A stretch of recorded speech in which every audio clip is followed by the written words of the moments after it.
नमस्कार। आज के इस विश्लेषण में हम मानवीय मनोविज्ञान यानी ह्यूमन साइकोलॉजी के एक ऐसे सच को समझने वाले हैं जो थोड़ा चौंकाने वाला है।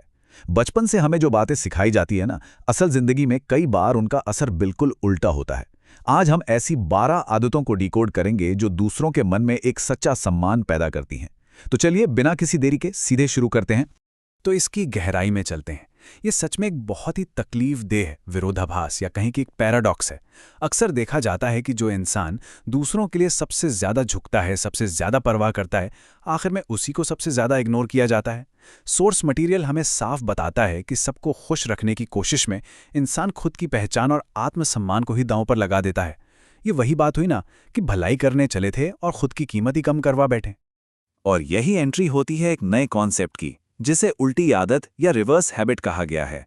असल में ये सबको खुश रखने वाले स्वभाव को बदलकर एक ऐसी बाउंड्री सेट करने का तरीका है जो सच में इज्जत दिलाए। शुरुआत में ना इन सीमाओं को लागू करना थोड़ा अजीब या असहज लग सकता है। आसपास के लोगों को लग सकता है कि अहंकार आ गया है, पर सच बताऊं, ये अहंकार बिल्कुल नहीं है। ये अपनी सेल्फ रिस्पेक्ट बचाने और अपनी असली वैल्यू मनवाने का एक बहुत ही जरूरी कदम है। आज के इस विश्लेषण का रोड मैप इन 12 आदतों को 4 बड़े हिस्सों में बांटता है। पहला, समय और ऊर्जा की रक्षा। दूसरा, मौन की शक्ति। तीसरा, भावनात्मक सीमाओं की रक्षा। और आखिर में अपनी असली कीमत पहचानना। तो ये एक पूरा फ्रेमवर्क है। भाग 1, समय और ऊर्जा की रक्षा। चलिए इसके साथ अपनी चर्चा की शुरुआत करते हैं। शुरू की 3 आदतें बिल्कुल साफ हैं। सबको खुश करने की कोशिश करना छोड़ दें, हर वक्त उपलब्ध रहना बंद करें और किसी के बुलाते ही तुरंत मदद के लिए दौड़ पड़ना रोकें। जब कोई लगातार ऐसा करता है ना, तो उसे लोग मददगार नहीं मानते, बल्कि सोचने लगते हैं कि इसकी अपनी कोई अहमियत नहीं है। सोर्स मटेरियल समझाता है कि हर बात पर हाँ बोलने से हमारी ऊर्जा सस्ती हो जाती है। लोग इस अच्छाई को बस एक आम आदत मानकर हल्के में लेने लगते हैं। और ये बात पुराने और नए तरीके के फर्क को बहुत बढ़िया तरीके से समझाती है। पुराना तरीका क्या था? हमेशा उपलब्ध रहो, पर इससे समाज में इंसान को एक आसान विकल्प मान लिया जाता है, जैसे कि उसकी कोई पर्सनल लाइफ या प्रायोरिटी हो ही ना। नया तरीका है अपने वक्त की रक्षा करना। जब कोई अपने वक्त की कदर करता है तो उसे एक मूल्यवान इंसान माना जाता है। अपनी ऊर्जा को बचाकर रखना ही अपना प्रभाव छोड़ने का सबसे बड़ा सीक्रेट है। इस विचार पर गौर कीजिए।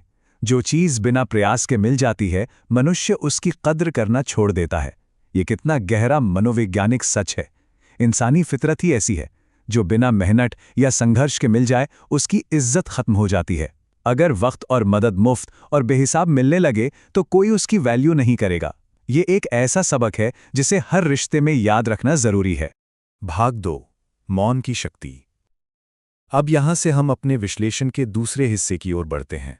बातचीत और संवाद के मामले में ये 4 बाउंड्रीज सेट करना सच में एक बहुत बड़ा बदलाव ला सकता है। हर मैसेज का तुरंत जवाब देना, हर नए प्लान का तुरंत ढिंडोरा पीटना, बेमतलब की बहस में पड़ना और हमेशा अपनी सफाई देते रहना, इन्हें रोकना होगा। जरूरत से ज्यादा बोलने से सारी ऊर्जा बिखरती है। और पता है इसका असर क्या होता है? इंसान मानसिक रूप से कमजोर और अस्थिर लगने लगता है, जिसे कोई भी अपने शब्दों से आसानी से उकसाकर कंट्रोल कर सकता है। ये देखना वाकई दिलचस्प है कि एक छोटा सा ठहराव कैसे पूरी बाजी पलट सकता है। जब कोई आलोचना करता है या उकसाता है तो हमारा पहला रिएक्शन होता है तुरंत बहस करना, लेकिन यहाँ उल्टी प्रतिक्रिया काम आती है। रुकिए, शांत रहिए और बस हालात को देखिए। उसी तरह जब कोई गलत समझे तो सफाई देने के बजाय अपने कामों को बोलने दीजिए। ये ठहराव किसी को भी अप्रत्याशित बनाता है और जिसे आसानी से समझा ना जा सके, वही सबसे ज्यादा प्रभावशाली होता है। सोर्स में इस्तेमाल किया गया बीज और मिट्टी का ये रूपक बिल्कुल सटीक बैठता है। जैसे बीज जब मिट्टी के अंदर चुपचाप रहता है तभी वो एक दिन बड़ा वृक्ष बनता है, वैसे ही योजनाएं तब तक छिपानी चाहिए जब तक परिणाम ना बोलें। वक्त से पहले अपनी योजनाएं बता देने से न सिर्फ दूसरों के शक और नकारात्मकता को जगह मिलती है, बल्कि अंदर की वो प्रेरणा भी खत्म हो जाती है जो असल में काम पूरा करने के लिए चाहिए। चुपचाप काम करना ही असली सफलता की नींव रखता है। भाग 3, अपनी भावनात्मक सीमाओं की रक्षा करें।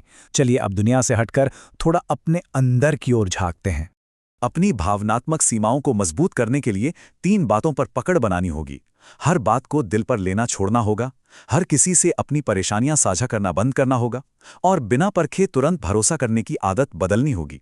ये समझना बहुत जरूरी है कि हर किसी के पास दूसरों का दर्द समझने की क्षमता नहीं होती। असल में कुछ लोग इन कमजोरियों को बाद में एक हथियार की तरह भी इस्तेमाल कर सकते हैं। दुनिया भर को अपनी परेशानियां सुनाने की आदत से एक ऐसी छवि बनती है कि ये तो हमेशा शिकायत ही करते रहते हैं। इस आदत से लोग सहारा देने के बजाय दूर भागने लगते हैं। इसके बिल्कुल विपरीत है भावनाओं को आंतरिक रूप से सुलझाना। अपनी भावनाओं को शांति से अपने अंदर ही प्रोसेस करने से एक कमाल की भावनात्मक स्थिरता बनती है। ये सच्चे अर्थों में आत्मनिर्भरता की निशानी है। तो यहां सबसे अहम बात आती है 1000। अगर सामने वाला पहले से ही बात को गलत समझने का मन बना चुका है तो उसे 1000 सफाइयां देना पूरी तरह से ऊर्जा की बर्बादी है। जो लोग असल में मायने रखते हैं उन्हें किसी सफाई की जरूरत नहीं होती, और जो समझना ही नहीं चाहते उन्हें 1000 बार भी समझा दो, कोई फर्क नहीं पड़ेगा। भाग 4, अपनी असली कीमत पहचाने। अब हम इस पूरे विश्लेषण के आखिरी और सबसे गहरे हिस्से पर आ गए हैं। ये आखिरी 2 आदतें आत्मसम्मान के पूरे ढांचे को पूरा करती हैं। पहला, हर किसी को उसके व्यवहार को देखे बिना अपने बराबर का दर्जा देना बंद करना होगा, क्योंकि ऐसा करने से हम खुद के मानकों को गिरा रहे होते हैं और लोग इस अच्छाई का फायदा उठाने लगते हैं। और दूसरी सबसे बड़ी बात, किसी रिश्ते को बचाने के लिए या ध्यान खींचने के लिए लोगों के पीछे भागना, इसे बिल्कुल रोकना पड़ेगा। देखिए, रिश्तों को थोपने के लिए दूसरों के पीछे भागना बिल्कुल बेकार है। किसी के पीछे भागना हमेशा हताशा को दर्शाता है, जो साफ तौर पर किसी की भी कीमत कम कर देता है। जरा सोचिए, अगर यही पूरी ऊर्जा खुद को बेहतर बनाने में लगाई जाए तो क्या होगा। ये एक चुंबक की तरह काम करती है। जब ध्यान खुद के विकास पर होता है तो सही लोग स्वाभाविक रूप से आकर्षित होते हैं। इस दार्शनिक विचार को ध्यान से सुनिए और महसूस कीजिए। इस दुनिया में वही व्यक्ति सबसे ज्यादा सम्मान पाता है जो खुद के पीछे खड़ा होता है, ना कि दूसरों के पीछे भागता है। ये इस पूरे विश्लेषण का निचोड़ है। ये बताता है कि अपने मानक ऊंचे रखना और खुद का सबसे बड़ा समर्थक बनना, यही सच्चे और हमेशा टिकने वाले सम्मान की असली नींव है। आज के इस विश्लेषण को खत्म करते हुए एक सवाल यहीं छोड़ते हैं। आज किसके पीछे भागा जा रहा है, और क्या अब रुकने और सच्चे आत्मसम्मान का निर्माण करने का वक्त नहीं आ गया है? अपने रिश्तों और व्यवहार का मूल्यांकन करने का इससे अच्छा समय नहीं हो सकता। इन उल्टी आदतों को अपनाकर देखिए। इसी विचार के साथ आज का ये विश्लेषण यहीं समाप्त होता है।